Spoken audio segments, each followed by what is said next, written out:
तो क्या ब्रजभूषण शरण सिंह की एंट्री अब समाजवादी पार्टी में होने वाली है? और क्या बीजेपी को वो अब अलविदा कहने वाले हैं? आखिर ऐसी क्या वजह है कि अब उनको मजबूरन बीजेपी का साथ छोड़ना पड़ रहा है? क्या उनको पार्टी के अंदर दरकिनार किया जा रहा है? क्या उनकी इज्जत, उनकी कद्र और कीमत अब बीजेपी के अंदर नहीं बची है?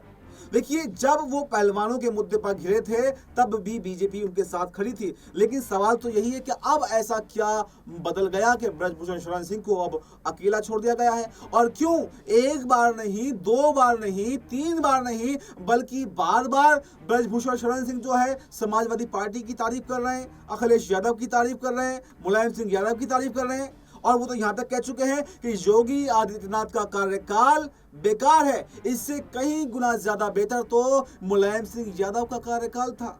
आप समझ सकते हैं कि ब्रजभूषण शरण सिंह आखिर क्या चाह रहे हैं। तो क्या अब अखिलेश यादव भी ब्रजभूषण शरण सिंह की तरफ हाथ बढ़ाएंगे और ये दोस्ती एक नया रंग जो है उत्तर प्रदेश के विधानसभा चुनाव में लेकर के आएगी? क्योंकि यहाँ पर जरूरत है अखिलेश यादव को ऐसे चेहरों की जो उनकी पार्टी को आगे बढ़ा सके। एक दाग तो जरूर ब्रजभूषण शरण सिंह के चेहरे पर है, लेकिन क्या अब ब्रजभूषण शरण सिंह को अखिलेश यादव अपनी पार्टी में शामिल करवाएंगे? और आखिर सबसे बड़ा सवाल तो यह है कि ब्रजभूषण शरण सिंह क्यों बार बार समाजवादी पार्टी की तारीफ कर रहे हैं? पार्टियां तो देश में और भी हैं, कांग्रेस भी है, राज्य के अंदर बसपा भी है, आजाद समाज पार्टी भी है, तमाम दुनिया भर की पार्टी हैं। किसी पार्टी की तारीफ ब्रजभूषण शरण सिंह नहीं करते, सिर्फ और सिर्फ समाजवादी की पार्टी की तारीफ क्यों? ये इस तरफ इशारा कर रहा है कि जरूर ब्रजभूषण शरण सिंह के दिमाग में कोई खिचड़ी पक रही है और वो कोई ना कोई नजदीकियां आप समाजवादी पार्टी से बढ़ाना चाहते हैं। उन्होंने एक पुराना किस्सा बताया। उन्होंने कहा कि जब मुलायम सिंह यादव मुख्यमंत्री हुआ करते थे तो मेरे काम चुटकियों में हो जाते थे। उन्होंने ये नाराजगी भी जाहिर की है कि आज की सरकारों में, बीजेपी की सरकार में उनको दरकिनार किया जा रहा है, उनकी कोई इज्जत नहीं बची है। ये इसी का मतलब है कि मुलायम सिंह यादव की सरकार में तो काम होते थे लेकिन आज नहीं हो रहे हैं। तो क्या अखिलेश यादव से नजदीकियां बढ़ाने का ये सीधा सीधा मतलब नहीं है?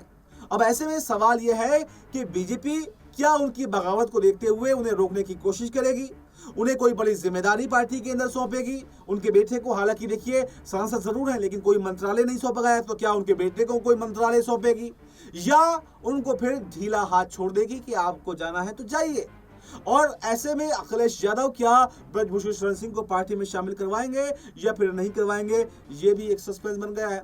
और क्या जिस तरह से अगर देखें वैसे लगातार समाजवादी पार्टी का कुनबा बढ़ रहा है उत्तर प्रदेश के अंदर, कोई भी पार्टी, कोई भी बीजेपी का नेता हो या बसपा का नेता हो, किसी भी पार्टी को छोड़कर अगर कहीं जा रहा है तो वो समाजवादी पार्टी में जा रहा है। और 2024 के नतीजे इसका जीता जागता उदाहरण है कि अखिलेश यादव की कितनी पॉपुलैरिटी अब उत्तर प्रदेश के अंदर है। और अगर मुख्य कोई विपक्षी पार्टी है तो वो सिर्फ और सिर्फ समाजवादी पार्टी है। तो क्या ब्रजभूषण शरण सिंह के समाजवादी पार्टी में आने से समाजवादी पार्टी को मजबूती मिलेगी? और क्या 2027 के विधानसभा चुनाव में अब उत्तर प्रदेश में परिवर्तन होता हुआ और दिखाई देगा? और क्या उस सरकार में यहाँ पर ब्रजभूषण शरण सिंह भी उसका हिस्सा होने वाले हैं?